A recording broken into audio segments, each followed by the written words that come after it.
This is the Horse Radio Network. This is episode 1082 of Horse Tip Daily, your almost everyday morsel of entertaining, helpful hints for horse folks. Brought to you today by Cavallo Horse and Rider.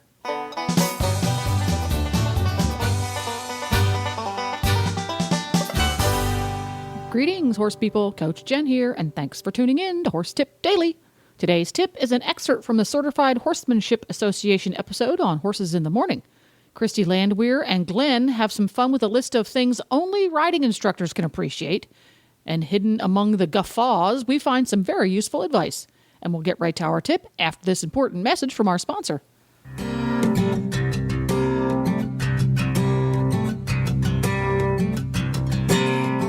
Cavallo Horse and Rider offers a wide range of innovative products that provide comfort, protection, support, and value for you and your horse. Cavallo's easy-to-use, economical, and effective hoof boots are available in 3 styles and 6 sizes to fit your horse's hooves and your riding style. Cavallo's got your back, too, with their Total Comfort System saddle pads for English, Western, and Tucker saddles.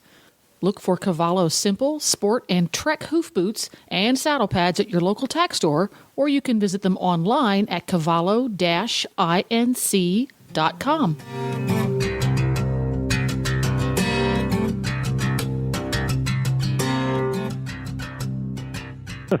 Well, very cool. That's great. Hey, I have a list for you that Jennifer found. Do you want to? You want to do the list? It's 25 things. We don't do all 25, but it's things riding instructors understand. So it's relevant too. I actually have a relevant list, which is very unusual. That's because I found it for you. Yeah. That's because you found it for me. Yeah. Thanks, Jen. And the first thing on the list it ties into what you were just talking about with those horses and ponies.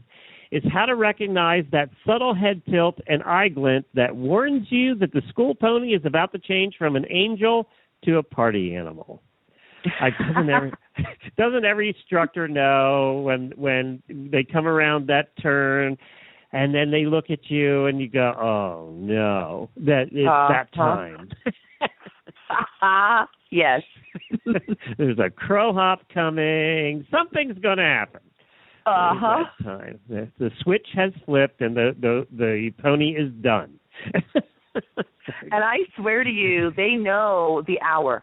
They know. At about 55 minutes, they're like, I pretty much know my hour's almost done, and there's the gate, and there's the center of the arena. I'm just going to come stand by you as the instructor because, I only work an hour. I'm a union employee. I'm an hour kind of horse. That's all I do. It cracks me up. That is very funny because the next one is they have an inbuilt timer set to 60 minutes. That's the exact next one. Very good, Christy. Thanks. How about, these are things that riding instructors understand. Knowing not to try to leg someone up that's unbalanced unless you want them to end up sitting on your shoulder like a parrot. Or over the other side. Either one.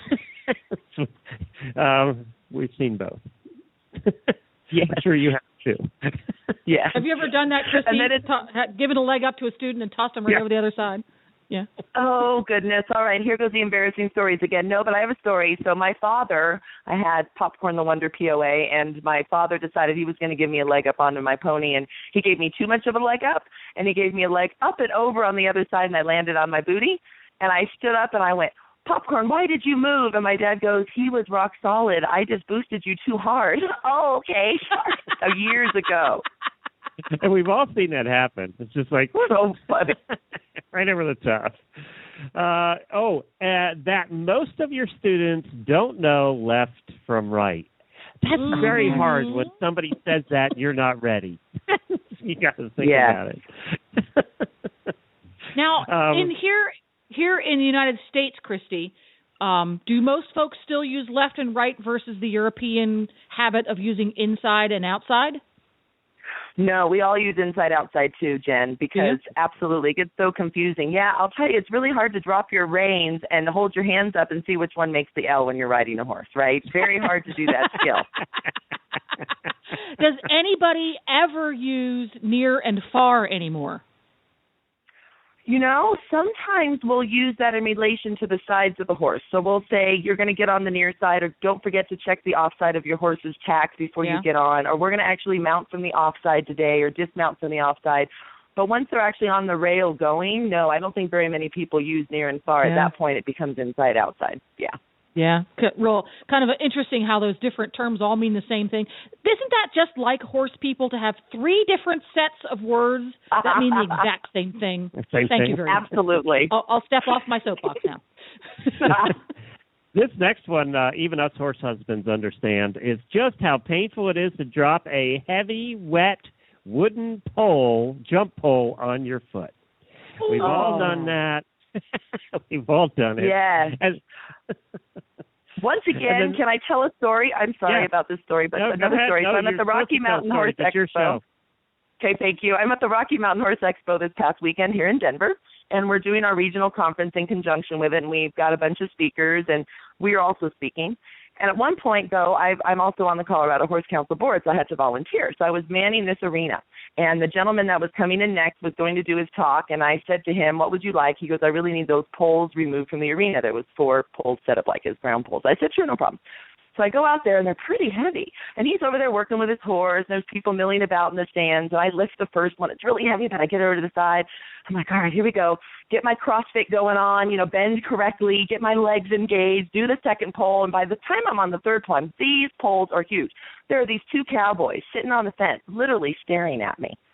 I'm like, where is chivalry? Gentlemen, jump into this arena and help me. And so they did. Okay, ma'am. Thank you. My goodness.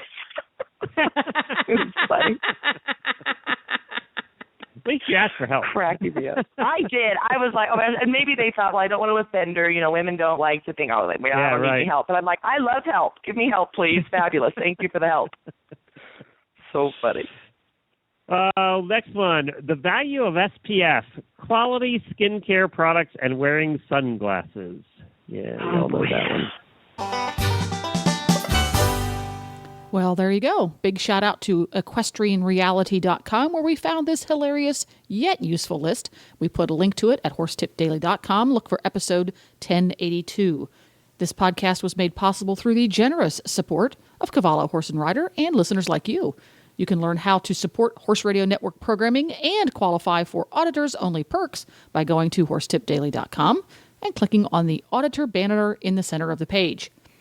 And you can have every single one of your favorite Horse Radio Network shows with you by listening via our free app for Android or iPhone. Just go to your app store and search Horse Radio Network. Download it today. It's quick, it's free, and it's easy.